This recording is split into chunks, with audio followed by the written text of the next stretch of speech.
एक पुजारी हैदराबाद के पुलिस स्टेशन में पहुंचता है। वो एक महिला की गुमशुदगी की शिकायत थाने में देता है। पुलिस मामले की गंभीरता को समझते हुए रिपोर्ट दर्ज कर लेती है। इसके बाद शुरू होती है उस महिला की तलाश। जैसे तैसे इस मामले की जांच आगे बढ़ती है। मामला दर्ज कराने वाला पुजारी ही इस शक के दायरे में आ जाता है। लेकिन इसके बाद जो खुलासा होता है उसे जानकर आप भी हैरान रह जाएंगे। वीडियो शुरू करने से पहले क्राइम की ज्ञान चैनल को सब्सक्राइब नहीं किए हैं तो कर लीजिए।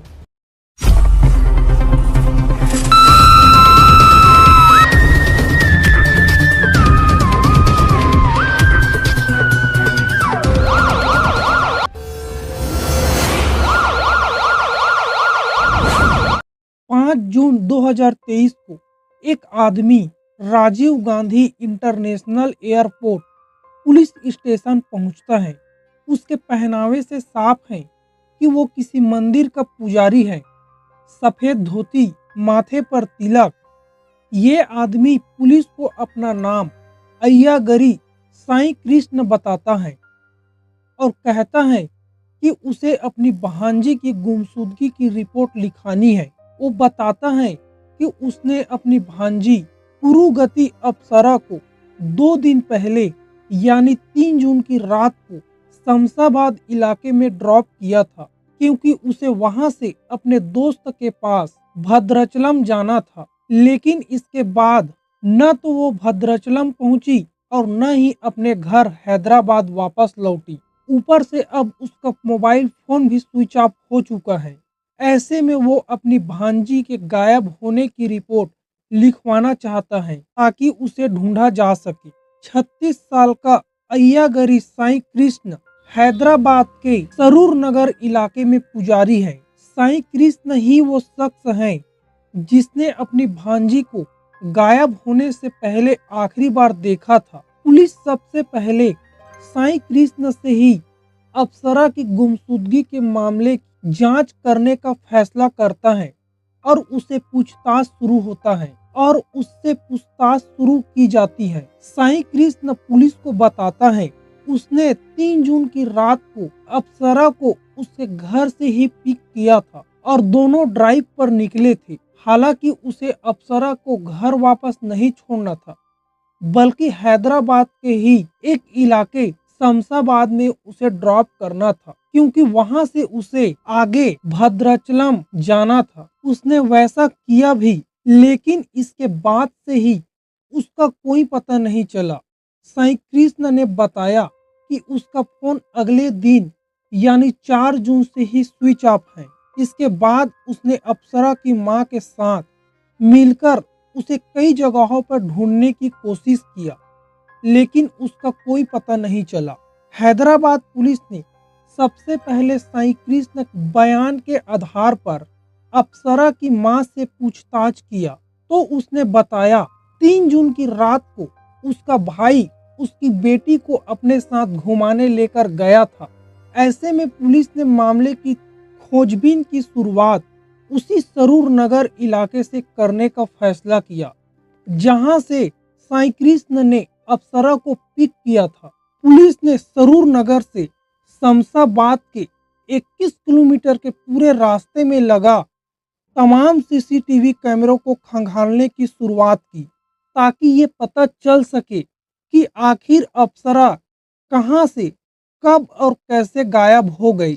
लेकिन जब पुलिस की जांच आगे बढ़ी तो अप्सरा की गुमशुदगी के मामले का पहला क्लू हाथ लग गया। असल में सीसीटीवी कैमरे में साईं कृष्ण अपनी भांजी को पिक करता हुआ तो दिखाई दे रहा था, लेकिन शमशाबाद में उसे ड्रॉप करने जैसी कोई भी बात किसी भी कैमरे में कैद नहीं हुई थी। ऐसे में पुलिस ने जब दोबारा साईं कृष्ण से अप्सरा को लेकर पूछताछ की तो वो अपना बयान बदलने लगा। अब खुद मामले की शिकायत करने वाले साईं कृष्ण के ऊपर ही पुलिस शक करने लगा। पुलिस ने उससे सख्ती के साथ पूछताछ की, जिसके सामने वो टूट गया। उसने कबूल किया कि उसकी भांजी गुरुमती अप्सरा अब इस दुनिया में नहीं है और उसका कत्ल किसी और ने नहीं बल्कि उसी ने किया है।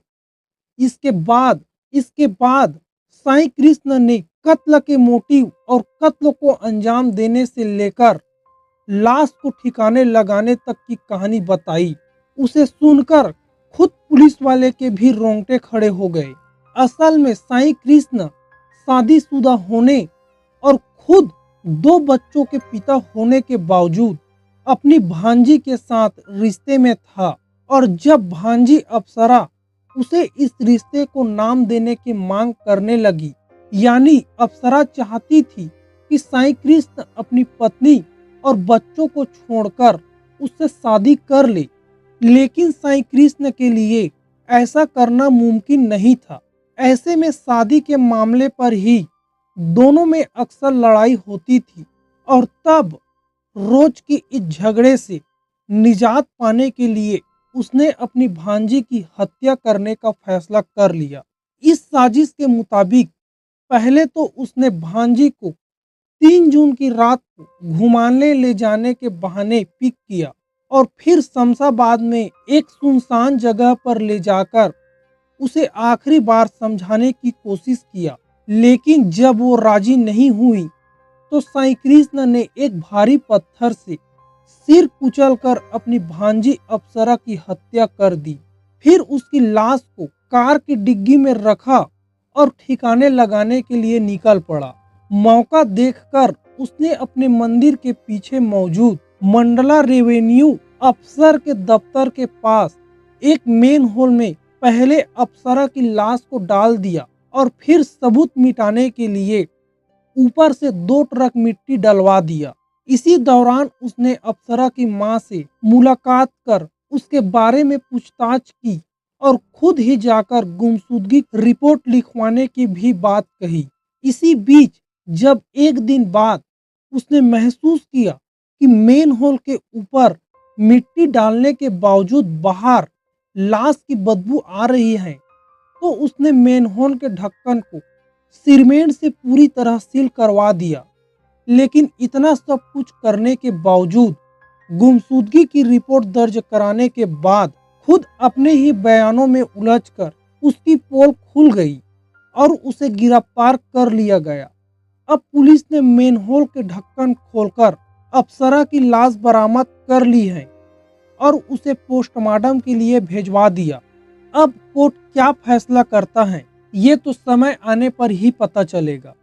दोस्तों, इस कहानी पर आपकी क्या राय है नीचे कमेंट करके जरूर बताएं और वीडियो को एक लाइक कर चैनल को सब्सक्राइब जरूर कर लीजिए। धन्यवाद।